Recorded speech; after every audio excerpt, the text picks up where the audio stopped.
ये आज हम जो बात करेंगे प्यारे विद्यार्थियों, वैश्वीकरण और भारतीय अर्थव्यवस्था की बात करेंगे। इसमें ग्लोबलाइजेशन और इंडियन इकोनॉमी की बात होगी। ये पाठ अर्थव्यवस्था का इकोनॉमिक्स की किताब से लिया गया है। इसमें जो पाठ हैं सब पाठ के नंबर समान है, तो ये सबसे छोटी पुस्तक है और हमें पास कराने में सबसे सफल साबित होगी। इसके बिंदुओं पर बात करेंगे, महत्वपूर्ण बिंदुओं पे। बहुराष्ट्रीय कंपनियां, बहुराष्ट्रीय कंपनियां क्या होती है विद्यार्थियों? Multinational company. इसको बहुराष्ट्रीय कंपनी को किताब में एमएनसी भी लिखा है। एमएनसी का मतलब होता है मल्टीनेशनल कंपनी। ये वो कंपनियां होती हैं जो एक से अधिक देशों में व्यापार करती हैं, इन्हें बहुराष्ट्रीय कंपनियां कहा जाता है। जैसे उदाहरण, भारत के अंदर बहुराष्ट्रीय कंपनियां हैं। एक कंपनी है कारगिल फूड्स। क्या है? कारगिल फूड्स। और इस कारगिल फूड्स ने एक भारतीय ही कंपनी थी परक फूड्स, उसको खरीद लिया। तो ये बहुराष्ट्रीय कंपनी का उदाहरण हो गया। यानी कंपनियां जब उनको उत्पादन में जब उनको लाभ होता है, जब उनको श्रम सस्ता मिलता है, मजदूर सस्ते मिलते हैं, तो वो वहां पे, और उनका निजी लाभ बढ़ता है, तो वो वहां पे क्या करते हैं, अपने जो संस्था, अपने उद्योग है उनको स्थापित करती हैं। तो बहुराष्ट्रीय कंपनियों के उदाहरण है टाटा मोटर्स, ये गाड़ियां बनाती है। इंफोसिस, ये आईटी है, आईटी यानी इंफॉर्मेशन टेक्नोलॉजी, सूचना प्रौद्योगिकी के काम करते हैं। कंप्यूटर है, प्रिंटर है, ऐसे इनके डिवाइसेज है। रैनबैक्सी है, ये दवाइयों की कंपनियां हैं। और सुंदरम फास्टनर्स है, ये नट और बोल्ट बनाने की कंपनी है। अब आपको लग रहा होगा कि यार ये साधारण सी बात है, ये परीक्षा का हिस्सा बनती है क्या? तो मैं आपकी जानकारी के लिए बता दूं कि माध्यमिक शिक्षा बोर्ड 2022 के पिछले पेपर में ये पूछा गया था कि रैनबैक्सी बहुराष्ट्रीय कंपनी क्या प्रोडक्ट करती है? तो दवाइयां बनाती है। क्या बनाती है? दवाइयां बनाती है। या दवाइयां उत्पादन करने वाली, प्रश्न ये भी हो सकता है, दवाइयां उत्पादन करने वाली कंपनी कौन सी है? तो रैनबैक्सी। तो इस तरह से इनके आपको नाम याद होने चाहिए। अगला है वैश्वीकरण। वैश्वीकरण क्या होता है प्यारे विद्यार्थियों? वैश्वीकरण का अर्थ होता है प्रवाह। वैश्वीकरण का अर्थ होता है प्रवाह, और वो प्रवाह हो सकता है पूंजी का, वो प्रवाह हो सकता है विचारों का, वो प्रवाह हो सकता है व्यापार का, वो प्रवाह हो सकता है आजीविका के लिए एक जगह से दूसरी जगह जाने का। तो विभिन्न देशों के बीच, हमारी किताब के अंदर जो लिखा हुआ है हमने उसी हिसाब से डेफिनेशन लिखेंगे, तो डेफिनेटली एग्जामिनर अच्छे नंबर देगा। तो उसमें लिखा हुआ है कि विभिन्न देशों के बीच तीव्र संबंधों की और एकीकरण की जो प्रक्रिया है वो वैश्वीकरण है, बाजारों को जोड़ना। जैसे सपोज तुम्हारा जन्मदिन आया, तुमने अपने पिताजी से कहा कि मुझे जन्मदिन पे साइकिल चाहिए। तुम बाजार गए और वहां जाके तुमने एक साइकिल पसंद आई, जब पूछा, देखा तो वो साइकिल चाइनीज है, दाम भी कम है और साइकिल भी अच्छी है, चाइनीज साइकिल है। तो ये किसका उदाहरण है? ये वैश्वीकरण का उदाहरण है। और बेटा वैश्वीकरण की जो शुरुआत है भारत में वो 1991 से होती है। 1991 के अंदर, 1991 के अंदर भारत में एलपीजी की शुरुआत हो गई। अब ये एलपीजी है, ये बेटा एलपीजी गैस नहीं है, ये एलपीजी विद्यार्थियों लिबरलाइजेशन, प्राइवेटाइजेशन और ग्लोबलाइजेशन है, जिसे हिंदी में हम उदारीकरण, निजीकरण और वैश्वीकरण कहते हैं।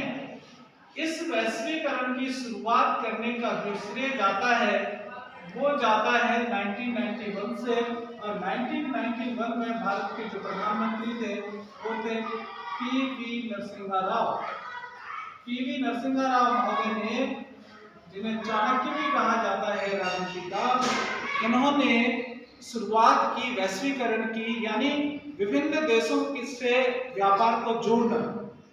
तो वैश्वीकरण क्या है? विभिन्न देशों के बीच तीव्र संबंधों की, बाजारों को जोड़ने की, एकीकरण की जो प्रक्रिया है वो वैश्वीकरण कहलाती है।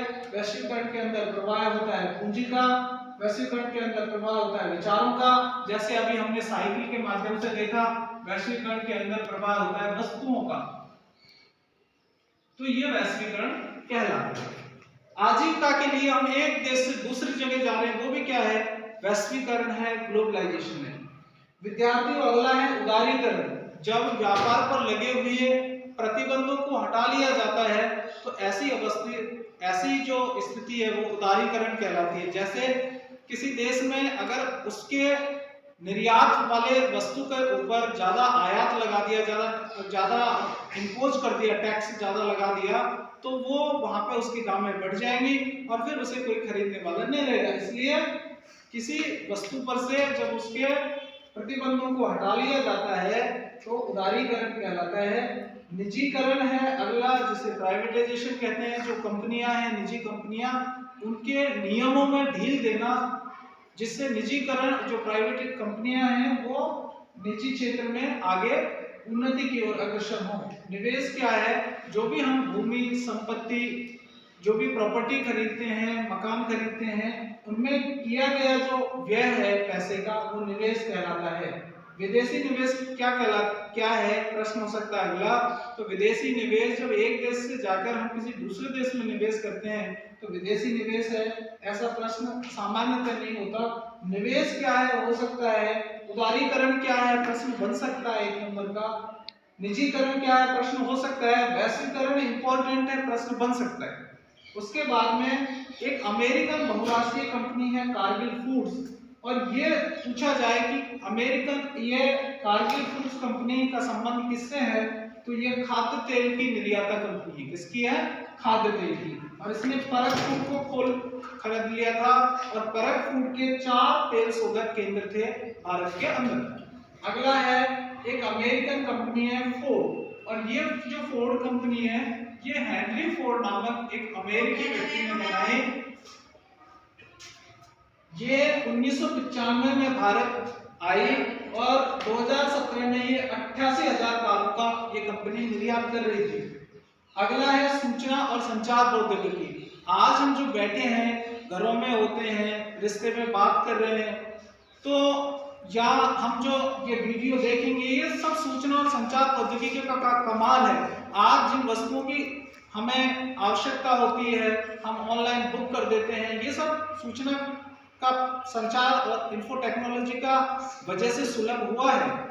हम कंप्यूटर इसका उदाहरण दे सकते हैं, हम टेलीफोन दे सकते हैं, मोबाइल दे सकते हैं, फैक्स दे सकते हैं, ये सब सूचना और संचार प्रौद्योगिकी के उदाहरण है। आगे प्रश्न कि सूचना और संचार प्रौद्योगिकी के कोई 2 उदाहरण लिखिए, तो सूचना और संचार प्रौद्योगिकी के उदाहरण दूरसंचार, कंप्यूटर, इंटरनेट, मोबाइल फोन और फैक्स। अब चूंकि हमारी एनसीईआरटी की पाठ्य पुस्तक में दे रखा है कि ईमेल और आईटी और उसका विस्तारित रूप दे रखा है, तो विद्यार्थी उसका विस्तारित रूप होगा इलेक्ट्रॉनिक मेल और इंफॉर्मेशन टेक्नोलॉजी। इंफॉर्मेशन टेक्नोलॉजी को तो हम हिंदी में भी सूचना प्रौद्योगिकी कह सकते हैं। व्यापार अवरोधक। व्यापार अवरोधक क्या होता है विद्यार्थियों, जब किसी देश को हम कोई वस्तु निर्यात कर रहे हैं और उस पर कोई कर लगा दिया जाता है, तो कर लगाने से उसकी